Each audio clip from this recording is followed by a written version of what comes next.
আমরা নিত্য প্রয়োজনীয় দ্রব্যের উপর থেকে 60টি দ্রব্যের উপর থেকে যে আমরা ট্যাক্স তুলে নিতে পারলাম, এইটি আমরা তাহলে কন্টিনিউ করতে পারবো না।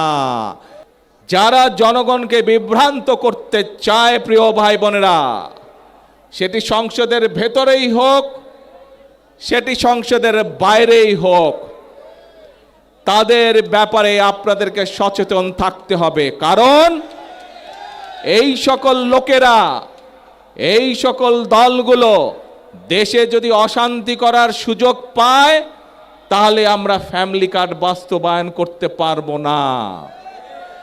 এই লোকগুলো, এই দলগুলো যদি দেশে অশান্তি সৃষ্টি করে, তাহলে এই যে আজকে প্রতিবন্ধী মানুষগুলোকে যে আমরা সহযোগিতা করলাম, এই যে গরিব ছাত্র স্টুডেন্টগুলোকে যে আমরা সহযোগিতা করলাম, এই যে আমরা নিত্য প্রয়োজনীয় দ্রব্যের উপর থেকে 60টি দ্রব্যের উপর থেকে যে আমরা ট্যাক্স তুলে নিতে পারলাম, এইটি আমরা তাহলে কন্টিনিউ করতে পারবো না।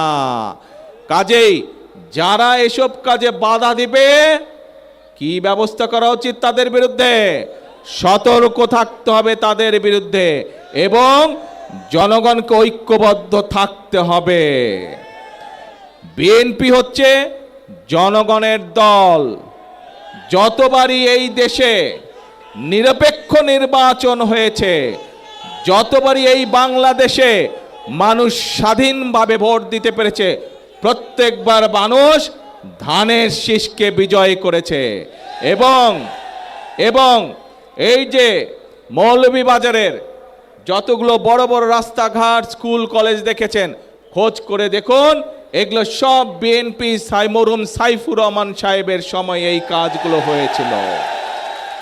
কাজেই প্রিয় ভাই বোনেরা, কথা সাফ কথা, যদি দেশের উন্নয়নকে অব্যাহত রাখতে হয়, যদি মা বোনদের হাতে ফ্যামিলি কার্ড পৌঁছে দিতে হয়, কৃষক ভাইদের হাতে যদি কৃষক কার্ড পৌঁছে দিতে হয়, উপজেলা স্বাস্থ্য কমপ্লেক্স যেটি আছে সেটিকে 50 বেড থেকে যদি 100 বেডে করতে হয়, যদি আমাদের ভবিষ্যৎ প্রজন্ম, আমাদের সন্তানদের শিক্ষার ব্যবস্থা ঠিক রাখতে হয়, তাহলে জনগণকে ঐক্যবদ্ধ থাকতে হবে। জনগণ যদি ঐক্যবদ্ধ থাকে, তাহলে কোনো ষড়যন্ত্র সফল হতে পারবে না। জনগণ যদি ঐক্যবদ্ধ থাকে, বাংলাদেশের গণতন্ত্রকে কেউ নষ্ট করতে পারবে না।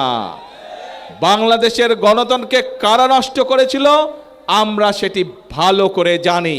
আমরা দেখেছি দেশ স্বাধীনের সময়, দেশ স্বাধীনের আগে এবং পরবর্তী সময় গণতন্ত্র বিনষ্টকারী, গণতন্ত্রের বিরুদ্ধে ষড়যন্ত্রকারী সবগুলো একসাথে ছিল। মুখে মুখে বলতো আমরা একসাথে নাই, কিন্তু ভেতরে ভেতরে এরা সব সময় একসাথে কাজ করেছে। এবং সকল সময়, প্রত্যেকটি সময় বিএনপি, বাংলাদেশ জাতীয়তাবাদী দল, সব সময় জনগণের কাতারে ছিল। সেজন্যই বিএনপির সবচেয়ে বড় শক্তি জনগণের শক্তি। সেই জন্যই বিএনপি সকল সময় বলে থাকে, জনগণই আমাদের সকল ক্ষমতার উৎস। প্রিয় ভাই বোনেরা,